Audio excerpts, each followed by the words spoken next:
And I think a big part of a lot of these early game teams, they really require some wave control, because if they can't really push and get priority to start roaming around, their team really starts to slow down. So looking at the lineup right now, it does seem like Falcon has a bit of an edge in that department. We'll have to see though, because again, it all depends on where exactly do these heroes go to. The biggest thing for me when I'm looking at Falcon already is you have so much CC, right? You've got the CC from the Fredrin, the knocked up, the taunt, plus the Terrify, and again, depending what we see Valentina take for an ultimate here, probably right now, Wild Charge, but still, the fact that you have a lot of that layered CC, it's going to work in your favor, but you need to be able to follow up on that, right? So you can see how many marksman bans are coming out, but we had some surprises yesterday in terms of marksman picks. We saw, what, Melissa come out, Moskov, you know, what else is in store here? And does Falcon want to opt for a traditional marksman? Because with them banning 3 out so far, and there's the Claude as well in return from RRQ, there's not a lot of options left, at least from what we've seen so far in the knockout stage.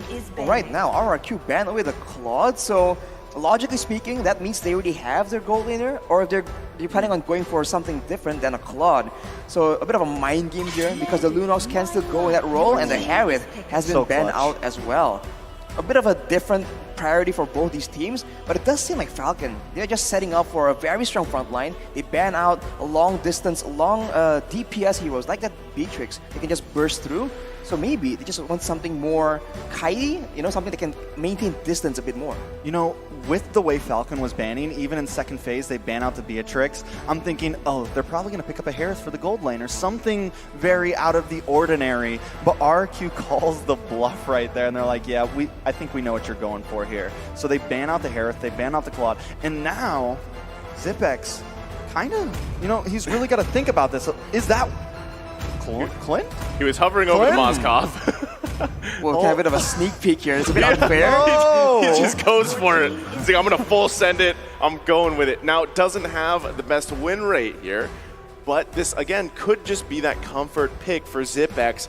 Goes and rather goes for the Clint there than something spicy that we've seen so far. Like that Moskov, it was selected, but this is probably the better choice, right? Again, you have a lot of CC, you need to be able to follow up, and now that's the thing, Arashi, is Clint the best option here? Does he have enough burst? How long does it take for this Clint hero to get to that point? Is it a 2-item, 3-item, 4-item marksman? How's it working? I think Clint just has a very strong advantage in the early game, right? That trading potential is massive, and the wave clear as well with the passive. So I think Clint has a lot of potential. In the mid game though, I feel like he falters quite a bit before being yet another huge presence in the late game. And speaking of late game, Melissa has been selected by RRQ, and along with that is the Martis. So again, the mind game is really paying off right here. You didn't really know what exactly was the final pick going to be, but now you see the lineup is coming through, a lot of crowd control immunity, and a lot of outplay potential, right? The movement and the denial that RRQ is very fond of, but that signature Franco pick, man, coming in for Falcon. We've been waiting for that Franco pick. Quick notice, though, onto the gold lanes. You mentioned how Clint is supposed to be kind of strong in the early game, but now with this Melissa, you have such range, such poke in that laning phase. It's going to probably give Clint a little bit of a hard time. Now, Clint, not a whole lot of mobility in those team fights in the mid game, but he can, if he can get a good positioning. If the rest of his team can pocket around him, he can output a lot of damage, plus some nice true damage from the passive. So there is some possibilities. He builds with the Endless Battle, but it's going to come down to really big, how well can Naomi peel for him? How well can they stack that CC and protect him throughout that mid phase? Well, I'm just wondering, you know, with that last pick from Falcon, if we're going to take a trip to Hook City again, because the highlights, man, that guy had, it just seemed unreal. And I know RRQ is probably prepared for that. And I like the Melissa pick as well, because we actually saw this yesterday, the interaction that ultimate provides, that micro decision, and a lot of times turns the tides for those team fights, especially when we're talking about, lately we've seen so many under turret plays, whether they're looking for the sandwich angle or they're just trying to collapse down on a tier 1 turret even, and that's crucial. You know, if you have that in your repertoire basically to work with it, and the Melissa is that great pick, but still, I was talking about CCs from Falcon. RRQ Hoshi has great CC as well, but we are loading up into the land of dawn here for the first series of the day. RRQ Hoshi versus Falcon. Off the bat, Zipex with a very aggressive emblem choice here.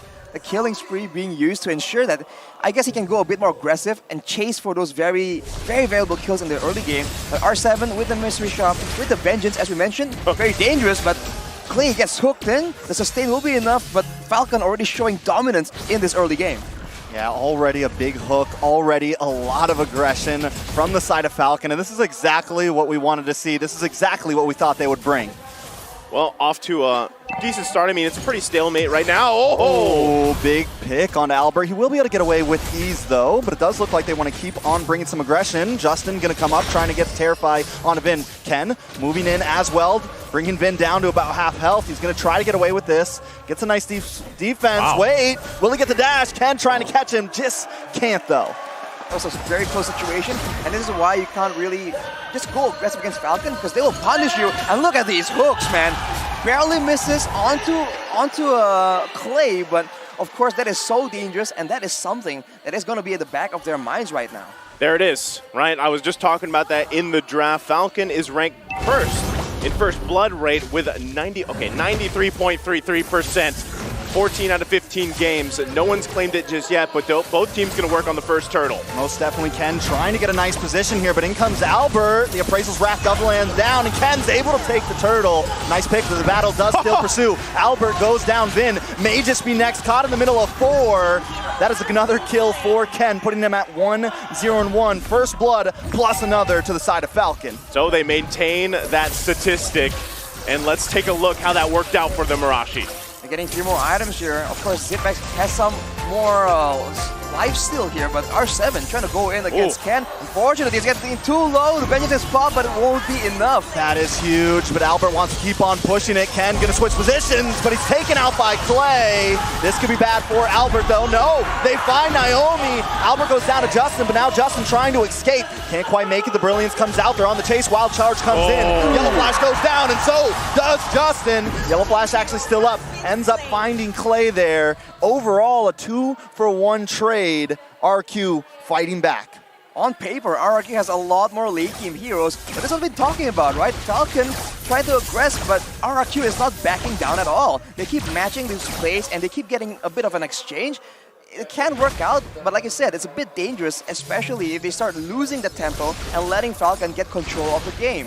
Right now for both teams, the presence and the aggression has just ensured that invades are not happening, but if it's just a stalemate, I think Naomi with the hooks has a bit more advantage, but the card control immunity does come in solid here. The other thing that, I mean, just in the last couple minutes here, again, this is going back to that tempo, right? Pace set by Falcon, but RRQ doing a good job at pretty much matching it, but at the same time, look at Justin, right? He has those 3 kills already. He's running the mystery shop here. He's going to be able to scale up really well on this Valentina early on, and how will that play a part? You're going to have to see it as Falcon Esports adjusts into especially the mid-game. But right now, this minor advantage that Falcon has is going to play out, especially in the objectives. Now, because Albert is playing that Martis, you're able to kind of bob and weave out of these situations the best you can. And if they get whittled down here from Falcon Esports, the decimate is huge, but the fight breaks out. Yeah, we got to keep eyes on Naomi here, waiting for that hook to come in. Yellow Flash into the backside. R7 trying to do the same thing here. Turtle does reset, so Ken going to try to push forward. Naomi just holding down in this bush. A nice hook does land onto Vin there. In comes the suppression, but Vin able to get out. Responds with the wild charge, and down goes Naomi. Ken will be next. It's a 2-for-0 trade, a double kill going to the side of Clay. After a solid turtle pit dance, RRQ somehow find the big engage, and despite having the less dynamic, the less fast engage with that rock pick, Vin was able to find an amazing wild charge, and I think that was just what set the deal for RRQ. Falcon needs to make sure that they maintain distance, because otherwise RRQ have a lot more potential to burst them down and also go for those big engages. And quick mention on the items right here, R7 has the genius one. He's going for early DPS, trying to make sure that he can keep the game rolling long enough for Skylar to try and scale into that late game. Not only that, but, you know, having that R7, having the Genius Wand already is going to scale really well, or complement really well. Clay especially, as he's already quite bursty and has that magic penetration, but paired with that item, you know, Falcon's got to be careful how they approach it, but Vin... Yeah, Vin's going to try to come in, use the conceal play. Justin, though, here to help. Nice suppression onto Clay. Will get wild charged up. Justin using one of his own. Now Zipex going to try to catch some distance. Getting that passive off, but Albert moving on to Justin here. Decimation locks in, and down goes Justin. Skylar and the rest of them are going to try to take this final tower. I mean, it's just one tap away as Zipex and Naomi are pushed back to base. It's just such a tough situation to be in, man. RRQ, they do it yet again. Even though Justin was able to secure a counter engage using the stolen wild charge, it's just not enough. There's not enough combo coming in, and Falcon really seems to be the one on the back foot here. They're losing to RRQ in terms of speed, and as nice to mention, and this kind of matchup, speed will kill you. Tempo is of utmost importance. Yeah, most definitely. I don't think much is going to happen here. R7's just too fast. R7 is way, way too fast for sure. And this is why the joystick is just so annoying, right? Again and again, he's just been able to dash towards the back line of Falcon, and they can pretty much, they can't really do anything to try and stop him. And in this early game, this is why it's so dangerous, because you don't have enough crowd control, you don't have enough burst damage, and this is why that Vengeance spell as well is just so annoying on a mobile hero like this Joy. Yeah, this is, I mean, we've seen Joy pop up so many times now, and I feel like that success rate is really apparent in the XP lane. Vin will bite the bullet there. Yellow Flash trying to move on to Clay there. Will use Brilliance to get out. Falcon now taking cover over the turtle pivot. Albert trying to make it in.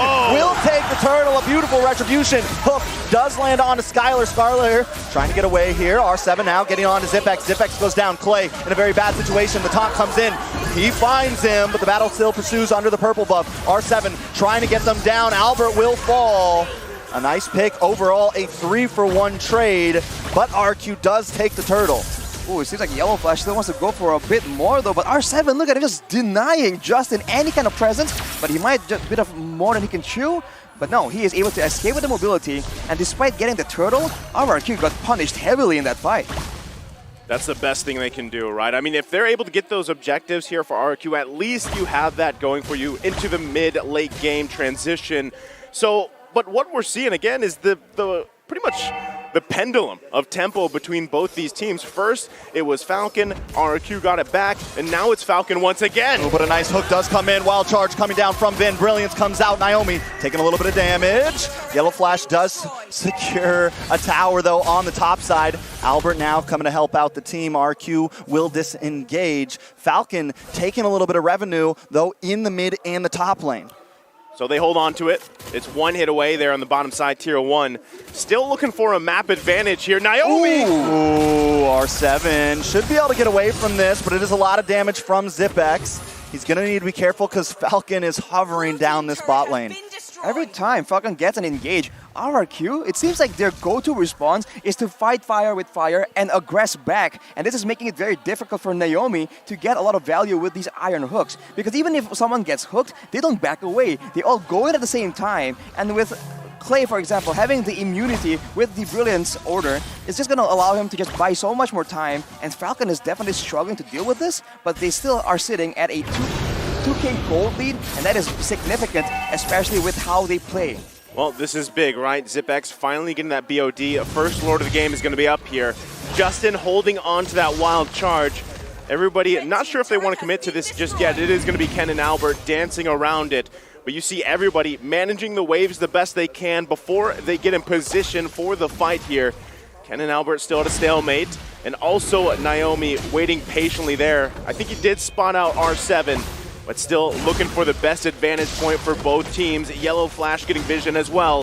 Who goes for it first? Yeah, I mean, Falcon loves to start these Lords first, try to push them in. But wait a second, Naomi locks on. Vin takes a lot of damage, and the stolen wild charge. Vin goes down. Albert now trying to lock in the back line. Naomi goes down. Albert on the run, though, as Ken and Justin try to chase. Yellow Flash on the bot side, trying to lock on to Clay here. Clay does get stunned, will get stunned again, but Yellow Flash is just here to delay. Albert finds the backside, though, and locks down Justin. Zipex taking a lot of damage. R7 finds him. This could be bad. Ken now moving on to R7. It's a bloodbath, boys. Clay goes down. Overall, 3-for-2 still, but a fight still pursues. RQ on the backside. Ken back onto the Lord. Falcon with a very intelligent approach right here. Every time Naomi is able to get an engage, Vin counters with the wild charge. So right there, they used everything to ensure that Vin gets taken out before he's able to do anything. And in retaliation, in the beginning of the fight at least, RRQ was only able to secure the kill onto Naomi, but I think Falcon needs to be careful when the fight drags on like that, because Zipex, if he is getting jumped on by R7 with no protection, that is game over for him. Yeah, I'm thinking the exact same thing, man. You know, we saw that there. R7 just unleashing on the backside, especially in those extended fights. And once again, we find ourselves in the Lord dance. Both teams still looking for positioning. Pretty much more or less the same thing. Is it going to be Naomi that lands the hook here first? As everybody gets situated, Zipex trying to get that orange buff. Lord's going to go ahead and reset. No one pushing the go just yet. Yeah, nobody pulling that trigger just yet. Skylar is going to kind of dance around. We got to keep our eyes on Naomi. He seems to be the initiator. The major problem here is, as Arashi said, Zipex hasn't come online in this mid-game. The Clint just doesn't seem as fearsome, and without him, they just can't output the damage. But you can see, tanky items are being built by the side of Falcon, so the damage, the burst potential from RRQ is slowly but surely dissipating. And as you mentioned, ZipX is only going to get stronger and stronger. So I think for the most part, it's going to be in the hands of R7. You see that once he pops his ultimate, the electrifying beats, that's where Falcon just gets a bit more bold and they make a play onto him. Nice play too. R7 going to finally go down. You're fast, but not fast enough. Ken now. Here comes the concealed play. Watch for Naomi. They're going to claim over this Lord Pit. RQ force to back off. ZipX holding the back line, getting some nice shots off. A lot of damage on the Vin. ZipX finds it. Skylar using the go away along with the brilliant, doing a lot of damage, but he's taken out by Justin. Clay will fall next. It's a 4-for-0 trade, and the Lord will go to Falcon. RRQ, man, they just don't know when to back down. They lost the initial engage, they got their members picked off, they still went for the 4v5, for the 3v5, and eventually they pay for a 4-for-0, and Falcon, they jump on the opportunity, they secure the neutral objective, and they're getting turrets left and right. What a disastrous moment for RRQ. Big disaster there, and at the same time, ZipX just picked up the Malefic Roar, so now this damage for that Clint's going to be even more online at this point. And it's crucial, right? RRQ is going to have to defend against this one. Yes, they were down a member earlier on. They still decided to fight it.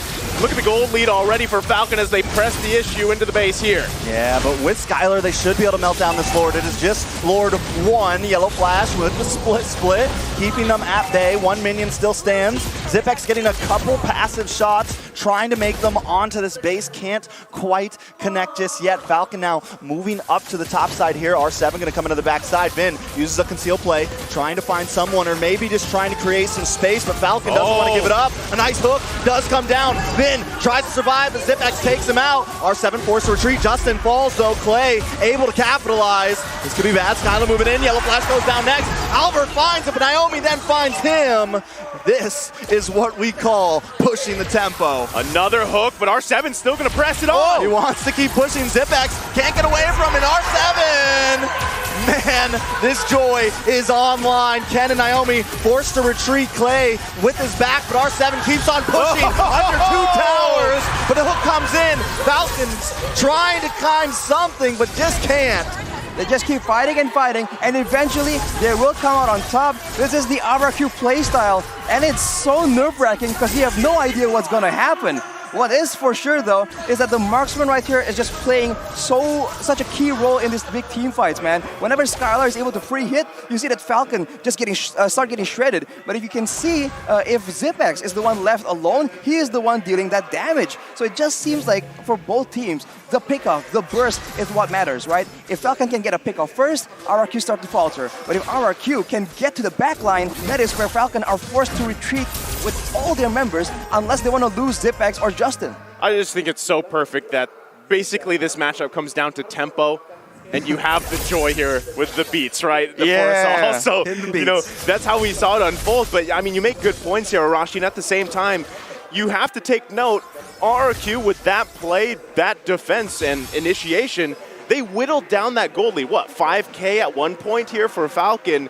So now they put themselves in a position again where they can be very confident in this next Lord coming up in about 10 seconds. And really, if they can find a pick off early on, that's going to be the best case for them. R7 already picking up a Divine Glaive here. Vin with the Immortality. Those are crucial for this next Lord fight.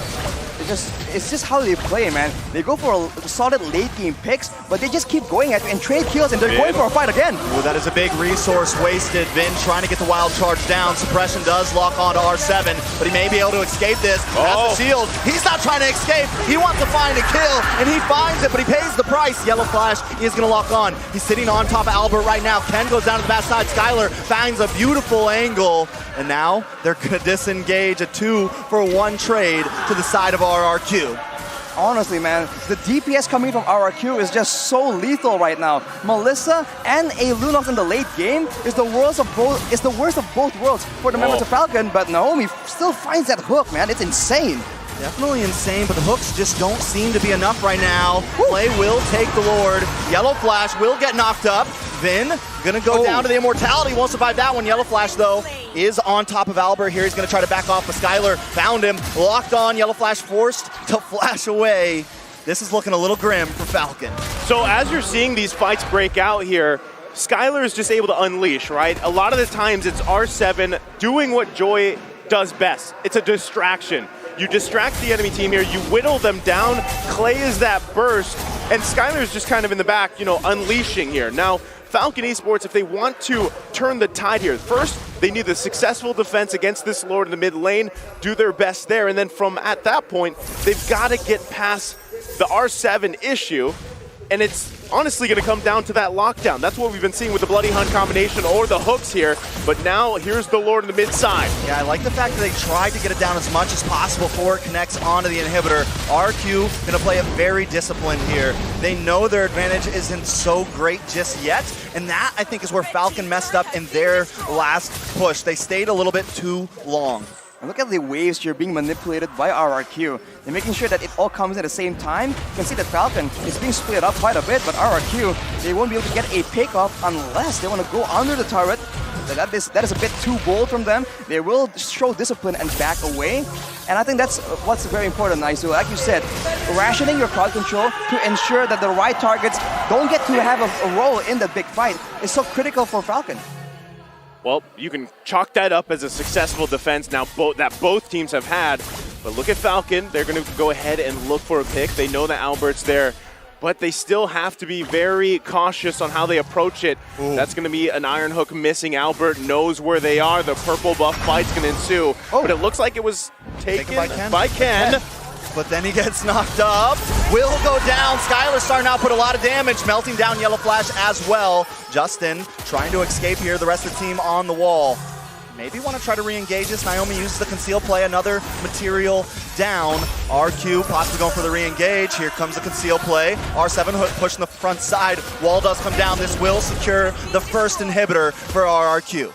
It's such a tough situation. The tankiest members from the side of Falcon, Glue as well as that Fredrin, they have a very good mix of defensive, physical, and magical defense. But at this point, with the Divine Glaives coming in, with a full slot, a full item Melissa, it's just not enough. The longer the fight goes, the more the DPS of RRQ is going to show out to just make that difference. So Falcon needs to find the right targets at this point. If they want to trade members, it might just benefit them, because at the end of the day, if the DPS members from both teams are taken out, the members with the tankier, the more sustainable heroes, like the Fredrin, like the Glue, can absolutely take control of that later stage of the fight. Yeah, and this is the biggest thing, right? You see how much, you pointed out the Divine Glaives, Arashi, how much magic damage and burst is there from RRQ. That's why Falcon's forced to take, you know what, they had 3 Athena shields across the board, couple Radiant armors here, but still they're finding it hard to even contest in a lot of these fights just because they can't get to the back line. And that's the struggle that Justin has to solve, or even Naomi. Yeah, Naomi tries to lock on to Vin, but once again, he's using it on the tank. Immortalities will pop. Ken will go down. Naomi now on the run, but R7 doesn't want to let it happen. Back onto the river, though. A little bit of a fight ensues. Skylar going to chase down Justin. Justin goes down. Yellow Flash looking for Clay, but the Brilliance comes out and stops R7. Goes down R7 all the way in enemy territory under the base, and that there is the problem. The lack of mobility from that Clint just can't go against R7 now. They are going to focus on Yellow Flash. That is a 5-man wipe. The Immortality does pop. Tries to use the Winter Truncheon. Don't think he's going to get away from this one. RRQ will move on to the base, and that is it for game 1 in a best of 5. You can hear the crowd as RRQ takes first blood in the series. It was a back and forth between these two teams setting the tempo, but eventually RRQ Hoshi comes out on top.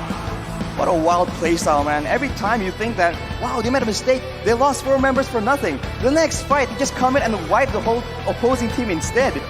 It's just such a random situation, and Falcon, you can tell that they're just confused. What the heck did they do here? I mean, R7 on the Joy though,